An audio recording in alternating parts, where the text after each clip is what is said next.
Vamos voltando aqui no consultório de família, você que está chegando agora, mas é bom sempre dizer que, para os que já conhecem, os que não conhecem, é tempo de mandar e-mail para a gente, participar. Hoje nós estamos falando sobre um transtorno muito específico da idade dos mais pequenos e do adolescente, a criança e o adolescente, chamado transtorno desafiador opositor.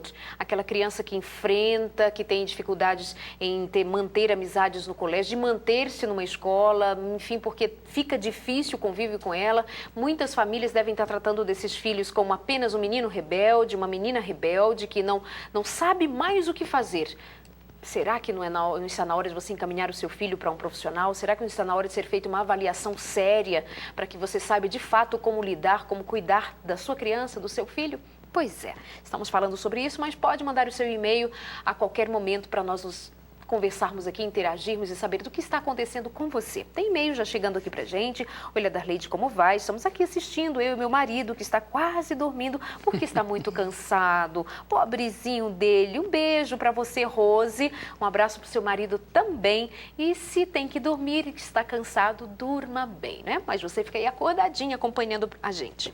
Tem um monte de e-mail, de beijos para mandar. Estive nesse final de semana em Santa Catarina com o pessoal ali do Rio Grande do Sul. Era uma mistura só lá em Itá.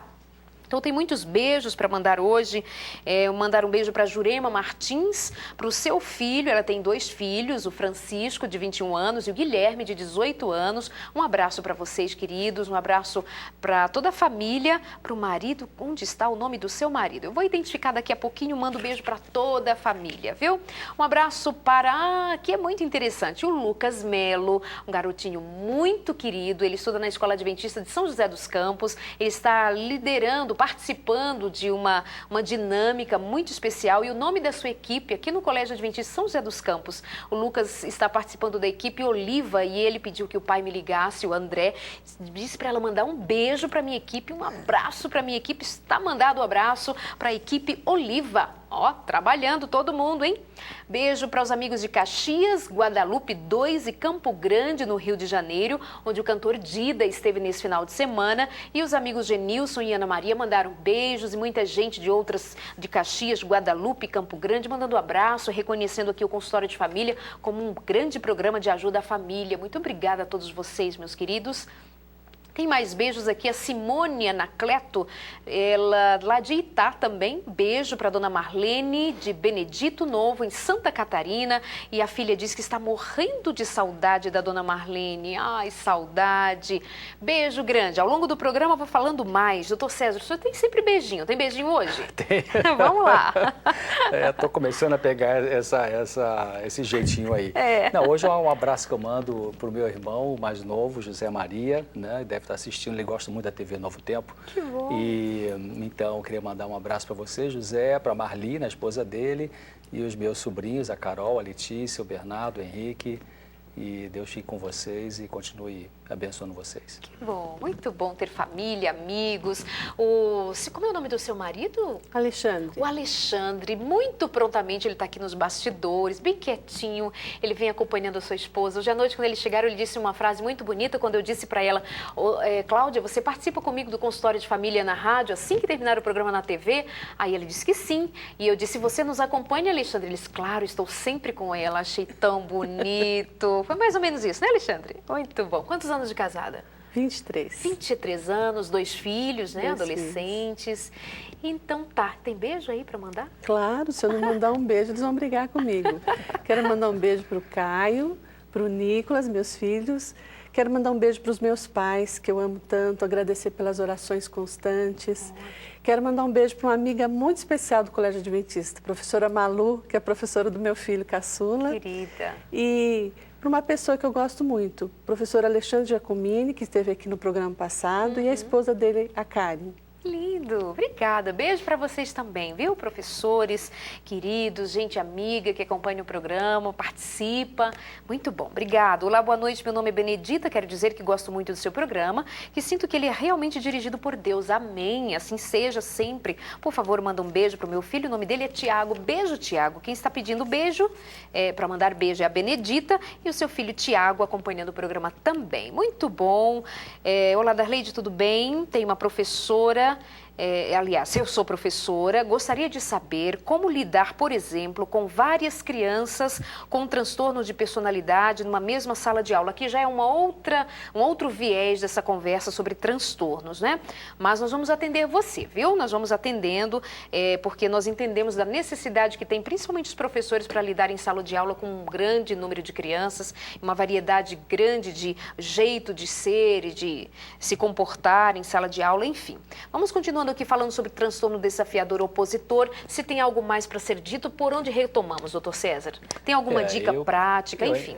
Eu anotei aqui algumas coisas que são bem práticas, eu acho que pode ajudar os pais e também professores, né? Aqui mais relacionado com pais. Okay. Por exemplo, então, a criança que tem esse transtorno desafiador opositor. Primeiro, fale de perto com a criança.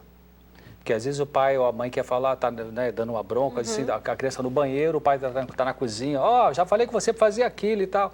Ficar gritando longe. Sente, fale com calma, numa voz não alta e de perto com a criança. Outra coisa, tem que dar para as crianças e adolescentes regras simples e ordens claras. Okay. Né? Coisas simples, quer dizer, uma vez eu li um trabalho sobre educação de criança, dizer, não deve se dar para a criança uma coisa nem simples demais e também nem difícil demais. Se for simples demais, você está desvalorizando a capacidade dela. Se for complicado demais, ela pode ficar frustrada e sentir uma incapaz. Então, regras simples e ordens claras. Né? Eu quero que você faça isto. Não é, vai lá e arruma o seu quarto. Arrumar o quarto é o quê? É o guarda-roupa, é a cama, é o mais objetivo possível. Isso ajuda a criança a lidar com isso. Outra coisa é pedir à criança para repetir a ordem que você deu. O que papai disse para você? O que mamãe te falou? Então, você vai checar se ela estava atenta, se não, se ela entendeu direito ou não, né? Isso é importante. E para reforçar na cabeça da criança que a ordem é aquela. Uma outra coisa, nunca dê uma ordem na forma de pergunta. Você quer fazer o favor de arrumar seu quarto? Quer? Não quero. Não quero. Isso já abre para quem é desafiador, pronto, é um prato cheio. Não vou arrumar. Né? Então, você vai agora arrumar seu quarto, ponto. Não converse na hora da raiva, claro, né? Isso é uma coisa bastante assim, importante, porque na hora da raiva, claro, a gente sabe que qualquer um de nós, numa raiva, a gente pode dizer coisas que são muito difíceis depois de ser consertadas, né? E às vezes pode se exagerar na disciplina também. Uma outra coisa importante é elogiar e dar uma recompensa com equilíbrio também, sem exageros, né? De repente pode, o pai falar, já que você fez isso, vou te dar, sei lá, e aí promete um troço que pode ser complicado ou caro e não precisa ser dessa forma. E também as recompensas não precisam ser materiais. Né? Coisas, vou te dar um novo celular, vou te dar, sei lá, um tênis, não sei dias quando. Não, pode ser, eu vou deixar você hoje brincar um pouquinho mais, pode ser uma coisa assim. Coisa simples. Né? Simples, né? Isso, como a Cláudia já falou aqui, não tenha medo, pai e mãe, não tenha medo de dizer não, sabe? É preciso dizer não com segurança, com tranquilidade e com firmeza, né?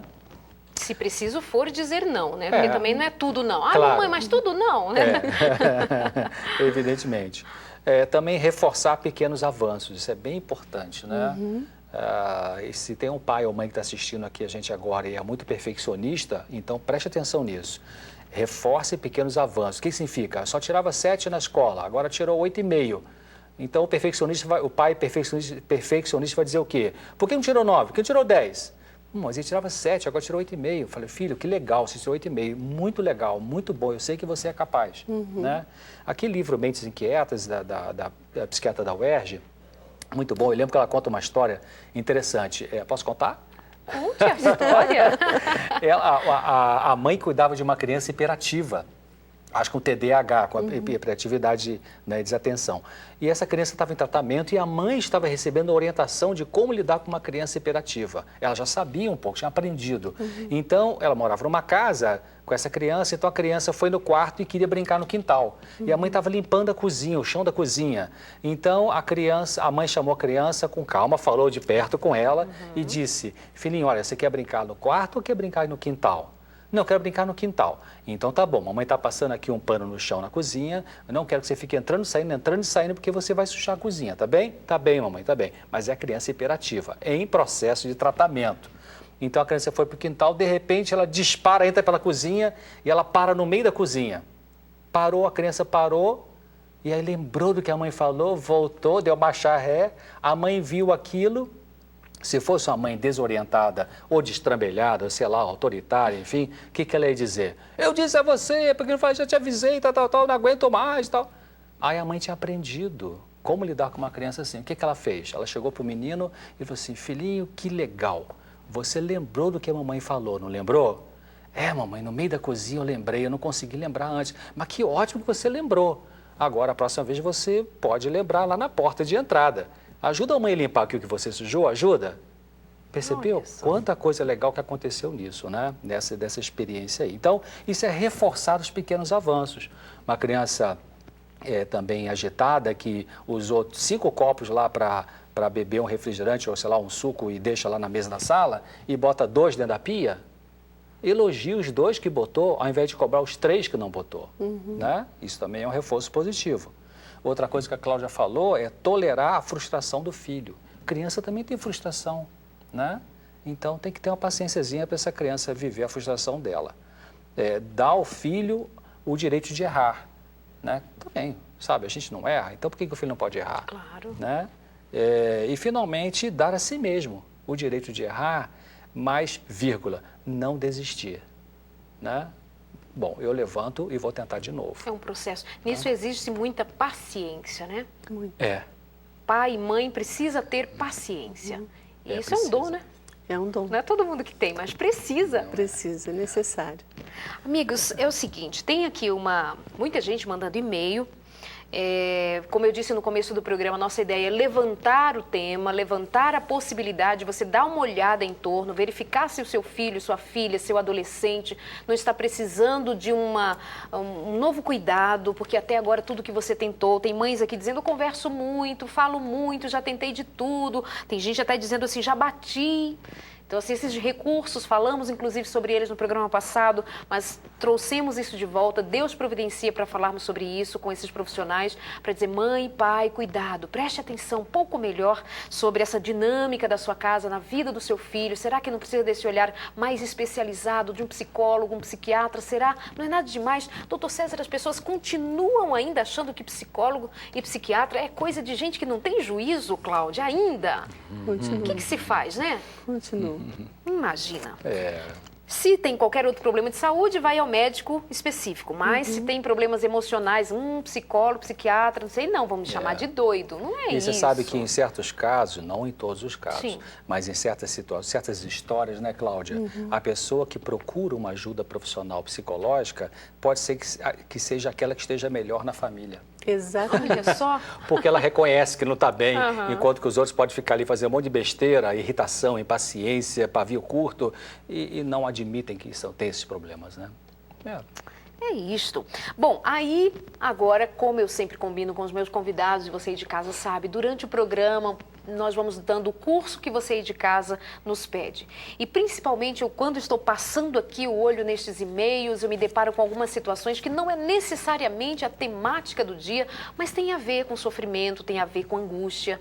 E aí tem uma menina que escreveu aqui pra gente, e ela diz assim que ela foi, aos 13 anos de idade, ela foi abusada, e ela hoje carrega o trauma de ter sido abusada quando ela tinha essa idade, ainda entrando na adolescência, e ela está perguntando para os profissionais, tem jeito, tem como cuidar, lidar com esse trauma? Tem jeito de eu cuidar da minha memória? Tem jeito? Tem jeito, Cláudia, quando se fala em abuso, Tem sim. trauma? Um dos conflitos da pessoa que sofre o abuso é que ela tenha sentido prazer. Então, ela se sente culpada.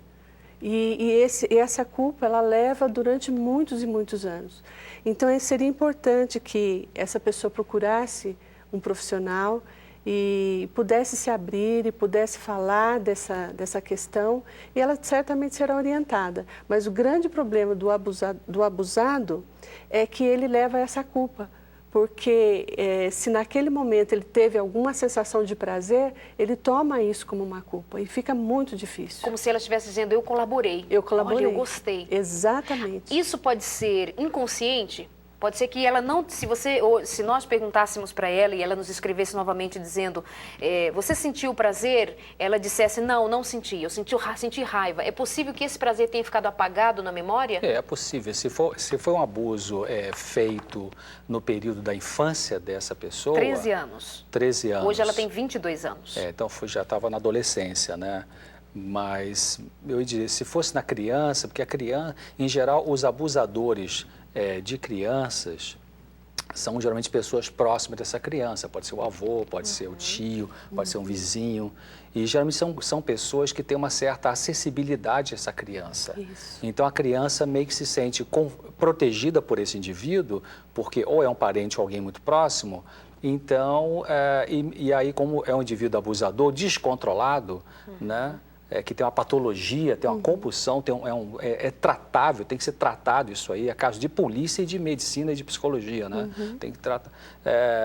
Realmente ele manipula essa criança, então a criança ela não sabe discernir entre tá fazendo carinho ou o que é isso, né? Fica meio confuso. Na adolescência já é um pouquinho diferente, já tem um juízo crítico de avaliação mais apurado, evidentemente. Mas às vezes a pessoa pode ter uma fragilidade emocional, né, Cláudia? Pode ser uma jovem que tivesse uma timidez, uma jovem que tenha tido uma dificuldade de se colocar, de se impor, né? Ou vergonha de fazer isso. Então pode contribuir para que ela acabe sendo vítima meio que passiva da situação ali. Fragiliza demais uma pessoa, né? Demais. E a fala organiza o pensamento, já dizia o Vygotsky, né?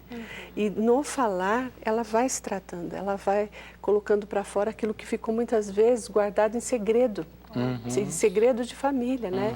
Porque o abusador é alguém que transita com a maior confiança no meio da família. Outro dia, tem uma semana ou 2 semanas, uma mãe me ligou e ela dizia da dificuldade conjugal da sua filha, que está muito complicado. E ela disse que, por exemplo, essa menina ela tinha dificuldade no relacionamento conjugal, no relacionamento sexual, e isso estava tirando o marido do eixo, a família, né, se dissolvendo por conta dessa dificuldade não resolvida. E eu conversando com essa mãe, e ele disse, olha, você precisa procurar psicólogo, você precisa fazer uma terapia, ela precisa fazer uma terapia, melhor dizendo.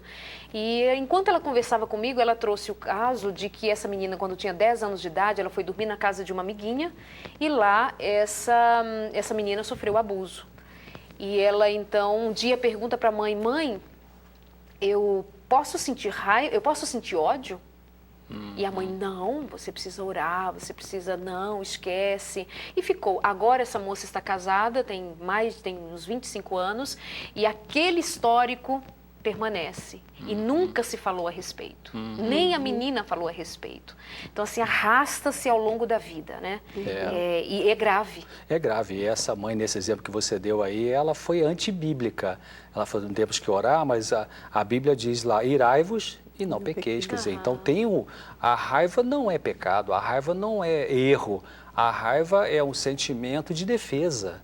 Quando a gente é invadido numa privacidade nossa, a emoção que surge é a raiva, porque a raiva ela vem junto com adrenalina, com cortisona, que nos prepara para uma atitude de defesa. Então, quando uma criança ela vai manifestar uma zanga, vamos falar a palavrinha mais amena, a criança vai manifestar uma zanga, porque tem alguns pais que não admitem isso, né? Ah, não, a criança tem raiva, não pode. Então, a criança fica zangada com alguma coisa justamente, né? Porque o pai foi duro demais, ou a mãe foi severa demais. Ou foi abusada, como foi essa foi menina. Abusada. E essa criança, então, quando vai tentar manifestar essa zanga, ainda é castrada, cala a boca, não faz isso, Jesus fica triste com criança assim e tal. Então, o que ela faz com essa zanga natural, né? Se transforma em... joga para dentro. Trauma. Vai jogar para dentro e vai ficar no inconsciente e pode somatizar também. Eu atendi uma pessoa anos atrás, até no CAVES, já era uma adulta. Muito bem, doutor César, o senhor vai contar essa história logo depois do intervalo. Então viu? Tá bom. Segura aí. Ele vai contar uma história que certamente vai nos ajudar a entender algumas situações. Mas viu isso? A fala da mãe? Não pode ter ódio, não pode ter raiva. Ai, filha, deixa. Claro que essa mãe acreditava que era o melhor que ela estava fazendo pela sua vida. Ela não tinha uma ideia de como isso se arrastaria ao longo da vida. Mas perceba a fala dos seus filhos, perceba o que aconteça, dê importância a essas questões, para que nós tenhamos pessoas menos sofridas, que as famílias sofram menos. Nosso intervalo é bem rapidinho, a gente já volta. Continue mandando seu e-mail para a gente, continue tweetando. Na volta, vou dar atenção para o pessoal ali do Twitter para ver o que vocês estão dizendo. Beijo, até já.